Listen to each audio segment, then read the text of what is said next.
A Class B CDL is gross vehicle weight rating or gross combination weight rating of 26,000 pounds or more if the vehicle being towed is less than 10,000 pounds. So Class A is the trailer is over 10,000 pounds. Class B is the trailer is under 10,000 pounds. Or it could just be a single vehicle by itself over 26,000 pounds.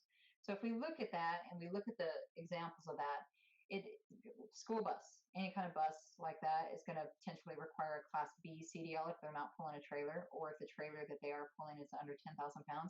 It could be, a dump truck, could be a cement truck, things like that. Typically, when we see Class B CDLs, it's like beverage distributors. They have Class Bs typically if they're not a combination vehicle. Sometimes we see the combination vehicles, but if they're Class B, if it's over 26,000 pounds, either by itself or in combination with a trailer under 10,000 pounds, that's whenever you have a Class B.